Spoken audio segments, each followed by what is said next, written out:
Hello, everyone. How is everyone today? I was having some issues with StreamYard. My gosh. So annoying. So we had to restart the podcast like third time's the charm now. So I'm hoping it works and I'm hoping you can hear me. Yeah, definitely smash that like button, please. Third time is the charm. Hey Mina, hey Louise. Hey Suzuki, hey Lottie, hey Lulu. Lulu, I think you were like first in the first time I tried it. Hey Nobody, thank you so much for coming back in. Yes, and happy Saturday to everyone. Hope you're doing well. Hope you have been enjoying all of the clips and bits and pieces that we're seeing of Harry and Meghan. Unfortunately, I will not play the videos just in case the copyright police come after us, but they are all over social media. I'm reposting everything, of course, on my Instagram. Archwell did release a roundup of the Project Health Minds and also Harry and Meghan receiving their well-deserved humanitarian award. And there is also footage of Meghan giving her I wouldn't call it a speech, maybe an intro to what Project Health Minds have been working on and the discussions and panels that they had at the function. Overall, I think it was very well organized. I think it was very impactful, the conversations that were had, the speakers that they had on. It's very, very obvious that Harry and Meghan have been working very closely with these families, and you see it from the family side and all of the people who have been over seeing this project. And also, you know, there was comment from people like Katie Couric who was saying you can see that they are very hands on, and you know, they're not just showing up and giving lip service.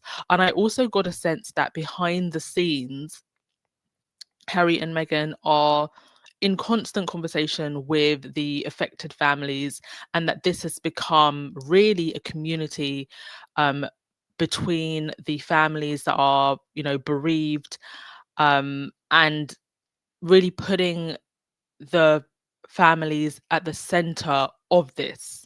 And I think that's so important when it comes to doing projects like this, because I think it can very easily become the insert celebrities name show. And I think it's very good of Archwell to, obviously, you know, you need a celebrity to bring awareness. It helps, and having Harry and Meghan, of course, it helps, and them being the heads of Archwell. But it's also very important that you have the people who are affected the most at the center of this and also at the forefront. And that's the, having watched everything unfold the last 2 days, that's the sense that I get from all of this.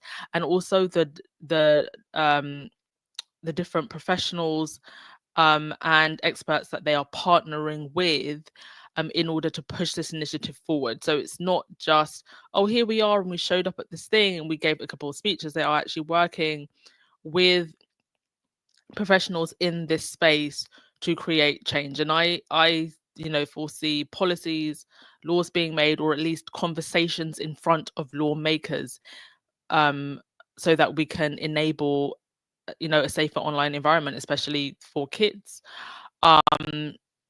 The other day there was a picture of a woman who went viral. She was wearing a very revealing dress, her choice to wear it, her choice to post it online, as she has the right to do. And what was quite interesting about this is it's not that men were using AI to remove her clothes, they were actually using AI to make her look more modest. And I feel like one of the most unfortunate things about the era that we're in, I mean, that obviously pertains specifically to misogyny, which is one problem. There's the other problem if you're looking at specifically, you know, children, abuse images of children and all that kind of stuff. You know, children seeing content that, you know, it wouldn't be appropriate. So there's a wide range of issues, but I just mentioned that one specifically because it's just the one that came to mind. And the point I was trying to get to is people doing things with our images without consent. And even if it may seem like, you know, that's not something that's bad, oh, them covering her up, at the end of the day, it's that idea of, I've taken this image of someone and I'm controlling the narrative about them. There's you know, the dangers of bullying and trolling and all those types of things. So I'm hoping that from this, actually the conversation can become like a lot wider, and you know, it goes from the parental network to that looks at helping to keep kids away from danger, to just helping to keep all of us safe. I think that's probably the line that they are going down. But I think there's definitely room for the Archwell Foundation to step into that arena as well. So please do go look at the Archwell website, and look at all the stuff that people are posting online, and just please do learn more about what they are doing. Because I think that's very important for us as, you know, Harry and Meghan fans. Yes, the fashion is great. The cooking show is great. The wine is great. All of that is great. But also what Archwell Foundation do is also it's just so important and impactful. And also Archwell Foundation, if anybody's listening, where's the Instagram? Where's the Instagram? The blog is nice, but where's the Instagram?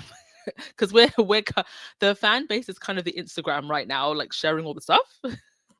We need an Instagram from you. All right. Okay. That's a serious talk over. And I wanted to have that serious talk because I think it's very, very important. We'll get on to the next stuff now. Meghan is an excellent front person for any charity. She's natural, of course. And she spoke so well. Go and watch the footage. I will, you know, be re-uploading it on my Instagram. I'm a little bit cautious now with YouTube, but on Instagram, definitely. And yes, she spoke very, very well. Hi, Simone, back listening from work. Okay. Let's get on to the, yes, and here are some pictures.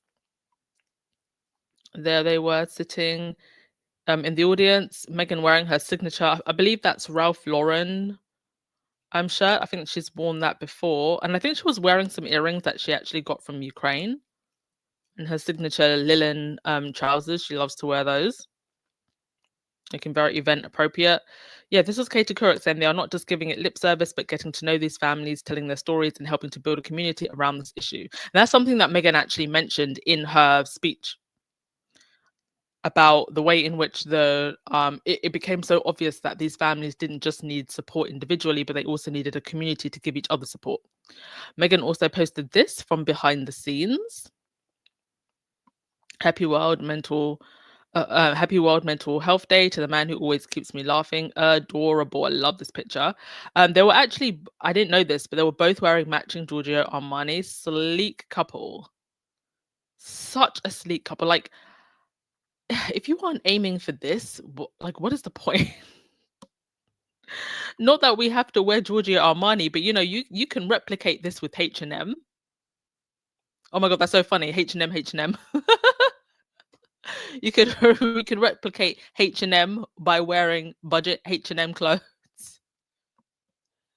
The point is just like aiming to be a couple that supports each other, is loud about their love, and dresses really well. And yes, it doesn't have to be Giorgio Armani. It can be literally Primark and H&M. Meghan was also seen out and about in Soho. I believe that she had lunch with Serena. Very nice. And again, what I love about Meghan's look is you can replicate this. You could literally go on, don't even talk about H&M or Primark. You could go on Vinted or eBay and like thrift this exact look. That's what I love about her style. It's so easy to replicate. She also posted, it was also the International Day of the Girl.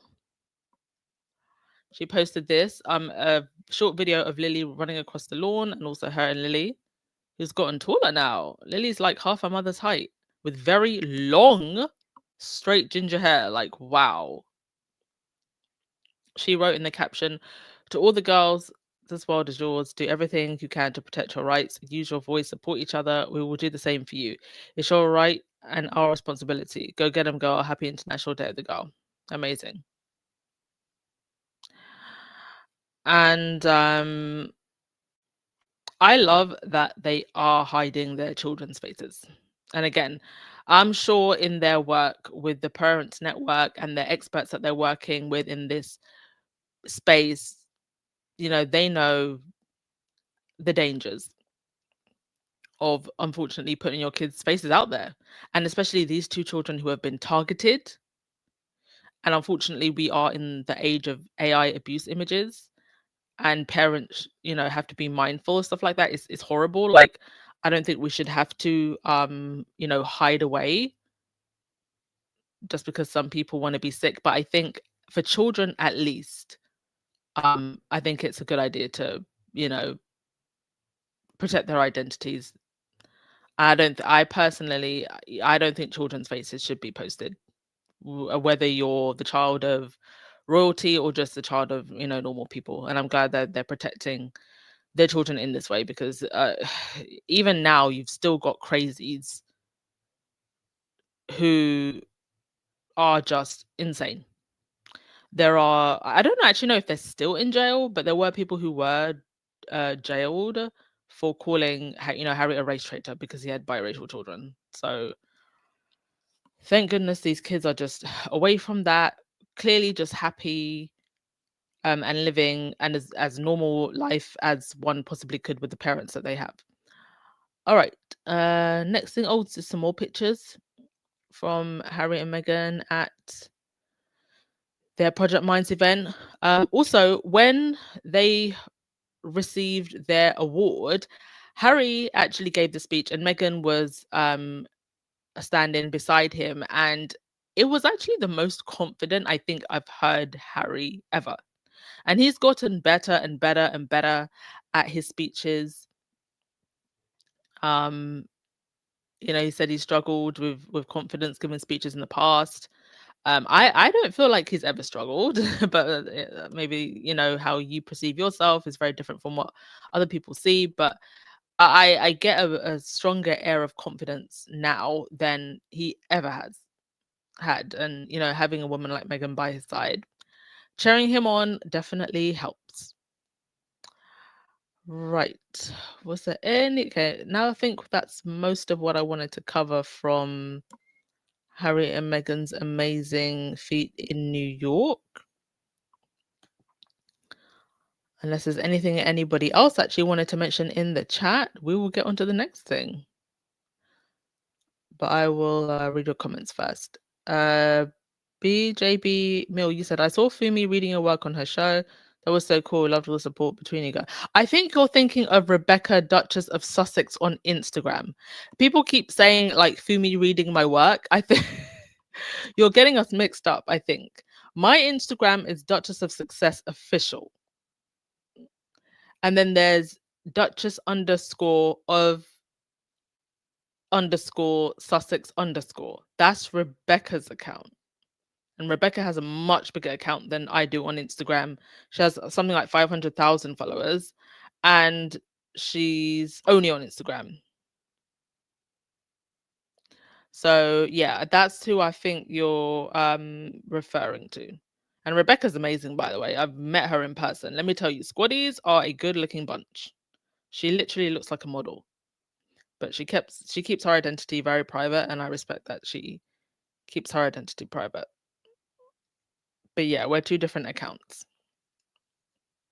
Benjamin, you said, if I hear one more commentary that H&M are breaking up due to Harry's slightly serious stance than normal. Listen, they've been doing that for the longest time. I mean, that's the oldest trick that they have in their little tactic box.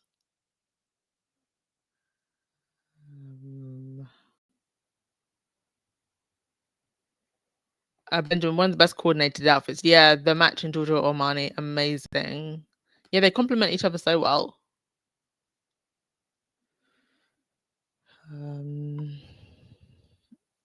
Okay, I think that was all regarding that. So we can move on to the next thing. Let's get on to the mess. Oh God. Which part of the mesh shall we get onto first? Okay, let's start with Harry. So Harry has actually written a fresh appeal. This is a new appeal to the Home Secretary asking for UK security and reviewing their arrangement. Now, this obviously comes just days after there was some commentary in the Telegraph with Victoria Newton and also a security expert who spoke on the matter as well. I'm wondering also if there perhaps has been, a renewed sense of urgency regarding this, because it's interesting that Harry um would write again. So let's have a read of this from ITV. So he's written to the Home Secretary. Just give me a sec, folks. Get the article up. Okay, so the Duke of Sussex writes to Home Secretary asking for UK security arrangement review. So Harry wrote to Shaban Mahmood shortly after her appointment to the role and submitted a formal request for a risk assessment to the Executive Committee for Protection of Royalty and Public Figures, aka RAVEC, overseen by the Home Office, a source close to the Duke said. During Harry's last visit to the UK in September, a known stalker came within feet of him on 2 occasions. Now, I feel like we're going to go back to that moment over and over again, because I'd actually not realized it was on 2 occasions, not just one. The woman entered a secure zone at a central London hotel where the Duke was attending the World Child Awards on 9th of September and was spotted 2 days later near Harry at the Centre for Blast Injury Studies in West London, the paper said. It comes after the Duke lost an appeal in May challenging the dismissal of his High Court claim against the Home Office over the decision of RAVEC that he should receive a different degree of taxpayer-funded protection when in the country.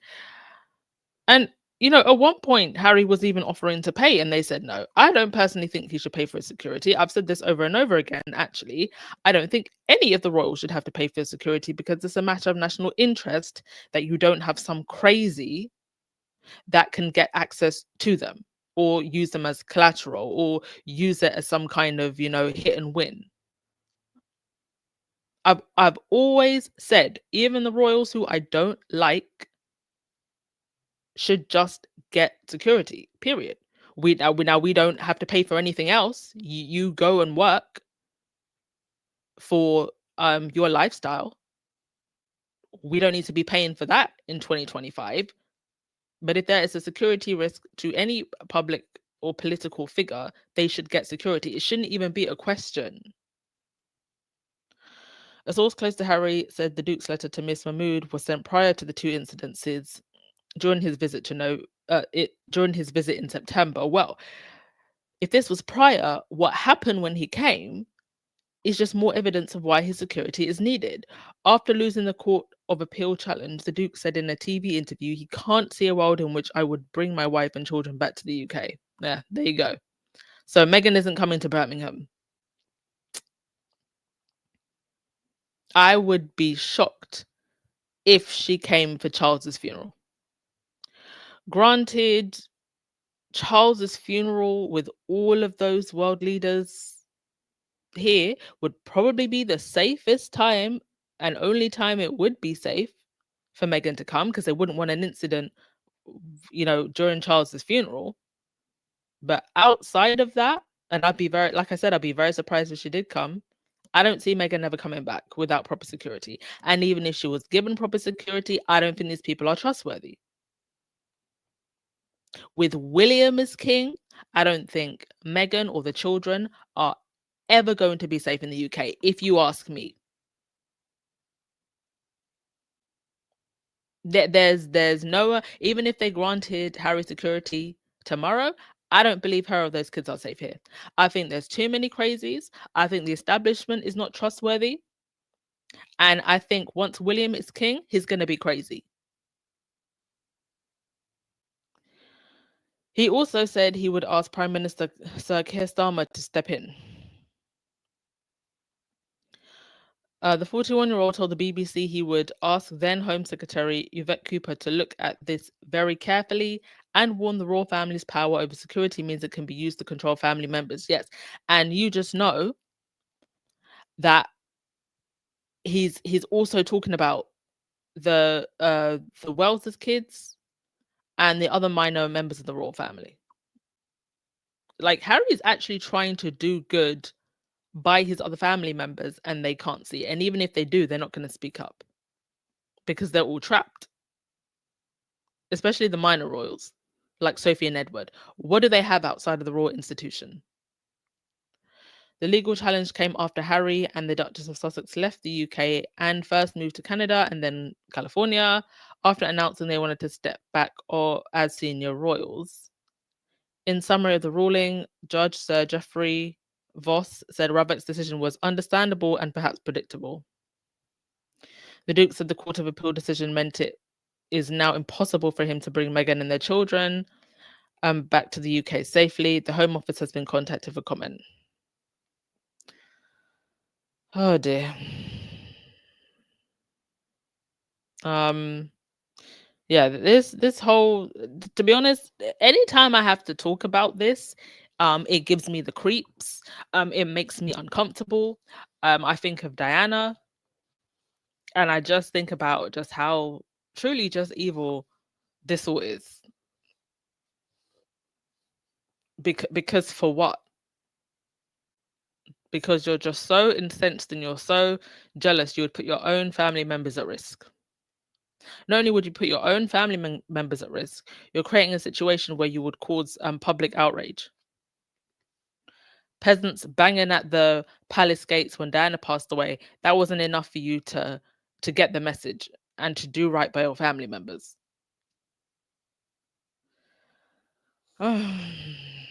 It's no fairy tale. There's no such thing as a fairy tale with these prince and princesses and kings and queens, and it's not a fairy tale. You calling this a fairy tale? Kevon Slims, thank you so much for the super chat. You said the media and derangers can ignore but can't deny that when it comes to the royal family, all of the energy is with Harry and Meghan. And you know what? This, all the hate, they're just driving energy to Harry and Meghan because the hate gets turned into gold over and over again. And they still don't get it. Thank you so much for the super chat, Kevon. I appreciate you. Wendy, Harry touches his wife Meghan's bum and the UK media had a meltdown. Indeed. That is his wifey. I saw the clip you're talking about, by the way. Wendy is actually talking about an actual clip that was circulating. Harry loves his wifey.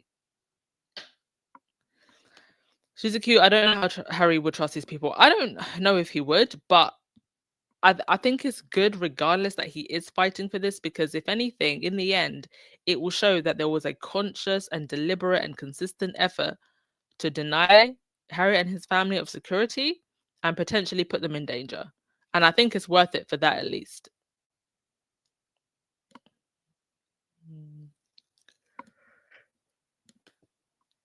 Cookies and cream, you said, I hope Harry takes the Invictus Games out of the UK. There are a lot of countries that would love to host Invictus Games. Listen, it's gone to Birmingham and I think it's going to stay there. I think it's actually a good thing in the end that it didn't go to the US. And given that these people are, organizing this as military folk, they probably knew it was not going to be a good idea to have in the US.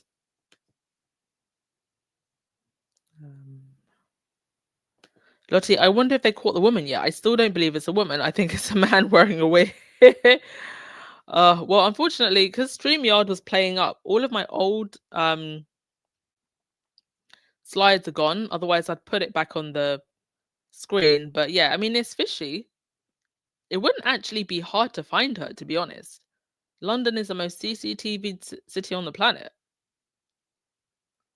All they'd have to do is follow her tracks from where she was and where she was going, especially if she was seen in two different locations.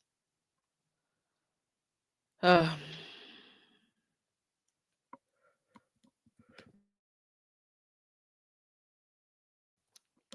um, Suzuki, you said Charles didn't want Meghan up at Balmoral when the Queen died. Yeah. Well, we don't. Yeah. I mean, to be honest with you, sad as that was to leave Meghan out, I'm also kind of glad she was just she didn't have to be around the mess at at that point when it was all going down. Sometimes when people leave you out of spite, they're just doing you a favor. Because can you imagine the scenes at Balmoral? Jesus, you got Kate being the Tomb Raider, going into the royal vaults trying to get jewelry. Must have been an absolute ish show up at Balmoral.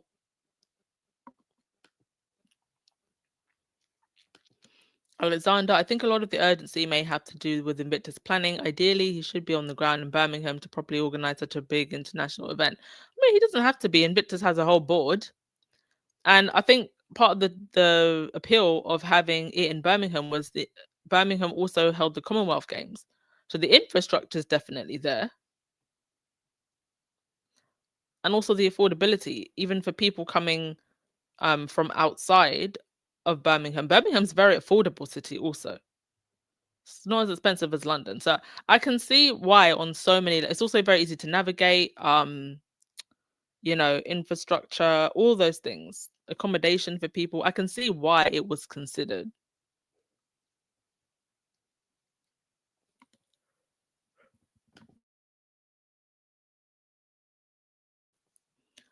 Wendy, the Invictus Games in the UK is contracted to have the games. If they cancel, they will be sued for breach of contract.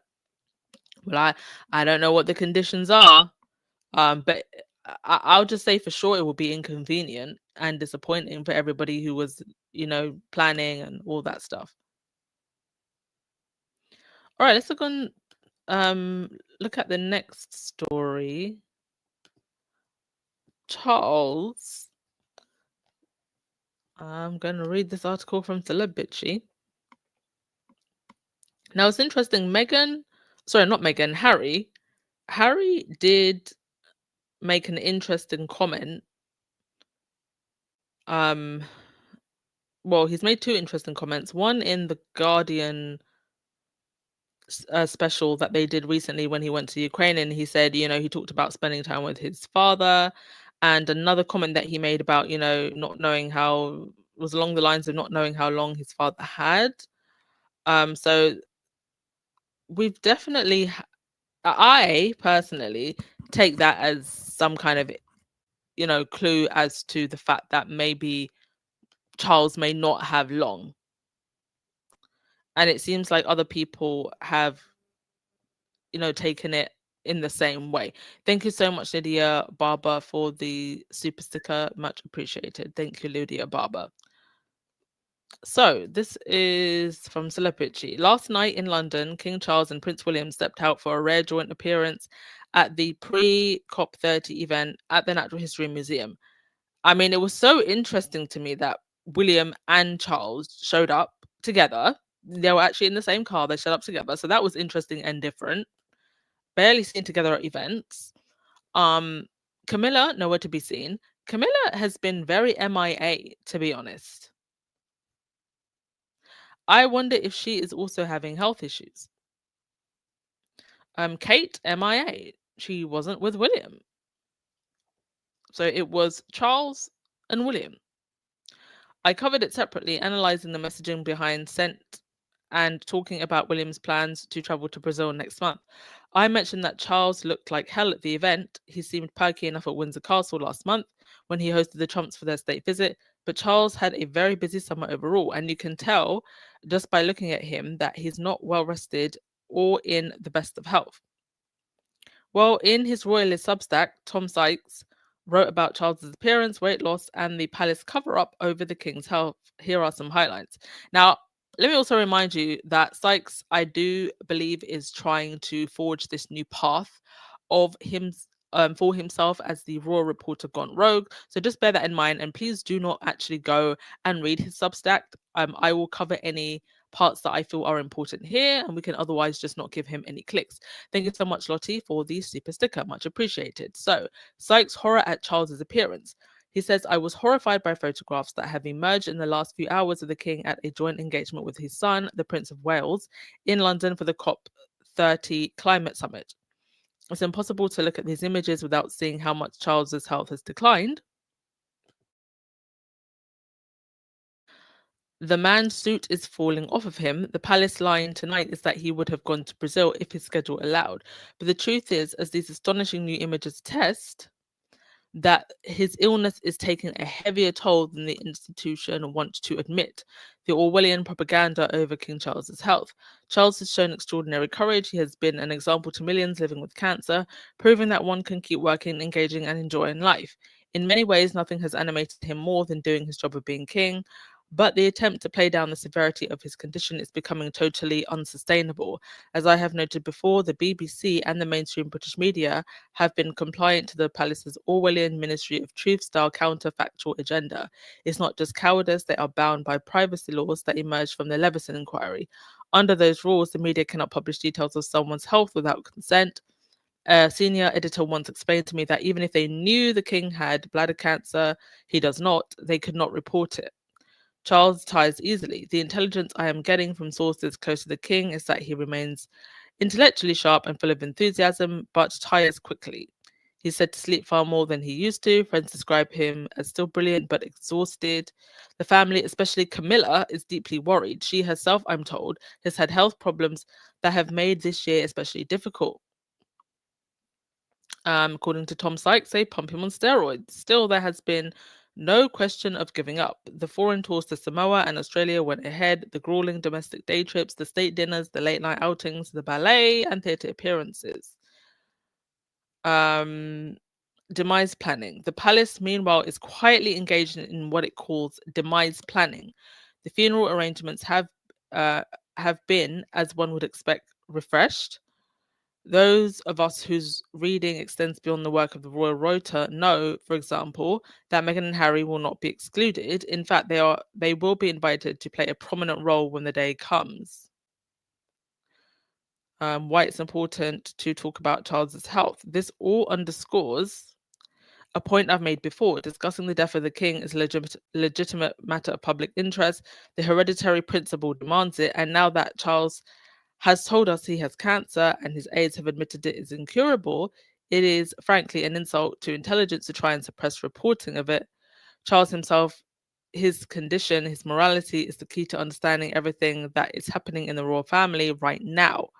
Harry's urgency to reconcile, William's resistance to that reconciliation, the tension between the brothers over how their father's legacy will be managed.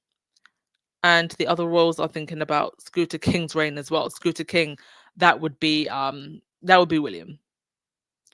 I don't know if I thanked you, but thank you, Lottie, for the super sticker. Thank you, Kat Harlem. Hello to you. Hope you are doing well.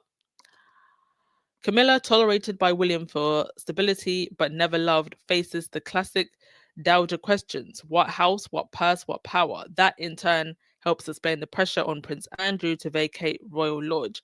I'm told Andrew aims to run out the clock, calculating that evicting a stubborn prince from a crumbling palace will drop down William's list of priorities when the reign changes. So Kaiser ends by saying, I actually appreciate that Sykes slipped in those two nuggets of gossip about Camilla. Camilla has been especially quiet for months. Indeed, I mean, I said this. It's rather odd. And whenever we see her, she also looks like she's in terrible health. Camilla is likely dealing with her own health issues, but she expects to survive her husband. And so she's also preparing for the mad Scooter King's reign and how he'll deal with her. I imagine Charles has also made some financial preparations for Camilla too, don't you think?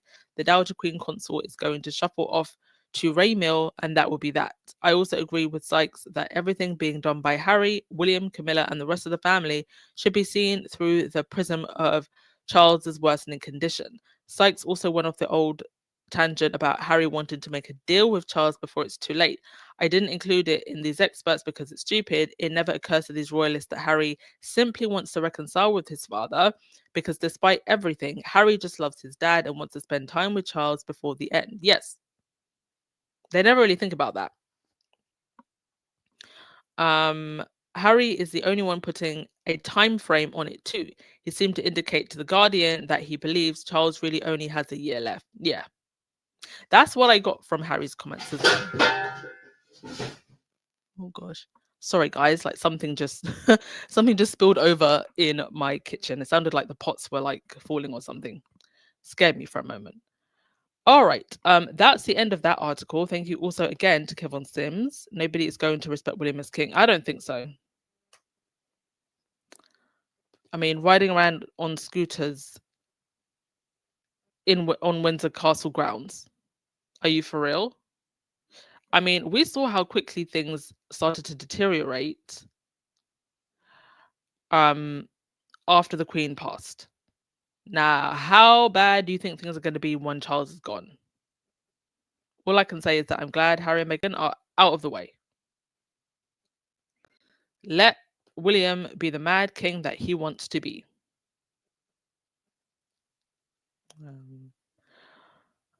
Okay, that is all.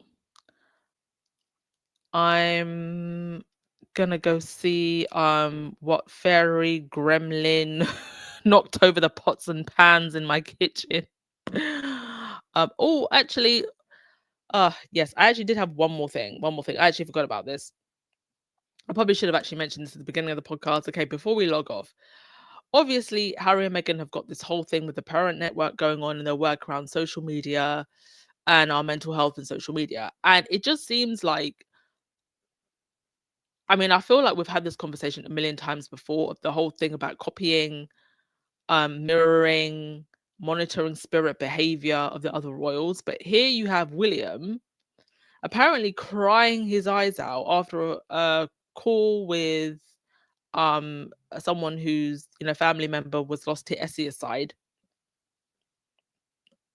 And I'm sorry, but when it was William's own family member, when it was Meghan, he had nothing to say. So why is he out here with these fake tears that will never win an Oscar, calling to tackle a preventable tragedy? Shouldn't you be focused on homelessness? Preventable, what did William say in his speech? Preventable, momentary, and that he's going to be the one to end homelessness. But now he's forgotten about that, and now he's on a completely different issue altogether.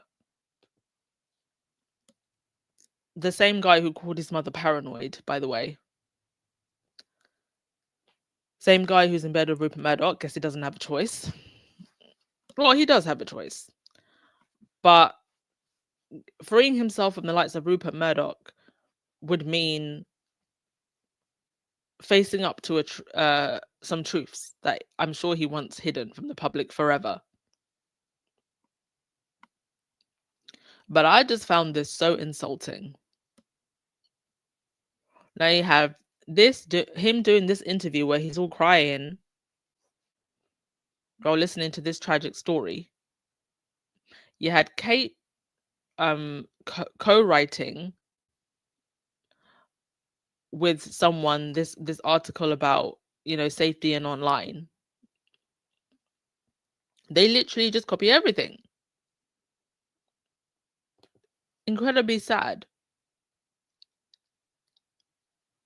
And at this point, can they do anything other than copy? Because how long has William had to set a foundation? How long has Kate had to set a foundation for something meaningful? Anyway,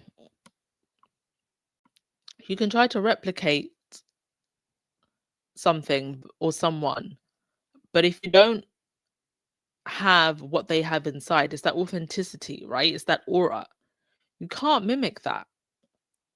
It just doesn't give the same genuine feeling when you hear about Prince William breaking down in tears over the devastating impact on Esseicide on the family that he was speaking to, when clearly no sympathy was shown to his sister-in-law. When she talked about Essie aside, when she talked about her miscarriage, nothing. But here you are crying fake tears for another family, using another family's tragedy, by the way, so that you can have a nice photo op. Please.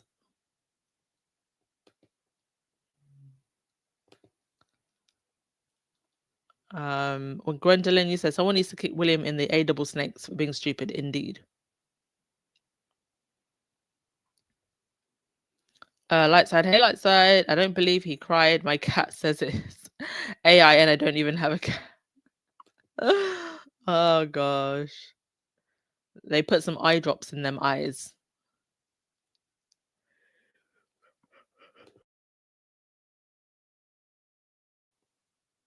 Wendy, you said William hired another model for this year's Earth flop. Good grief, a hot mess. Another model? What do you mean? Oh, what, to stand by his side? Like the way he hired like actresses last time? Is that what you mean? Helen, someone needs to write a thesis on William and Kate cosplay. Yeah, it's truly a disease.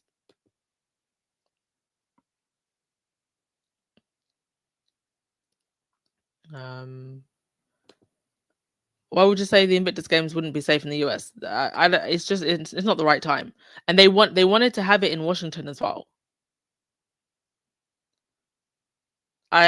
And also you need to have all of those athletes from different countries coming in. I don't think they would want to come. Right now, most countries have a travel advice to not go to the US. That's why countries are actually advising their citizens to not go to the US. So that's why I said that, in light of the current administration.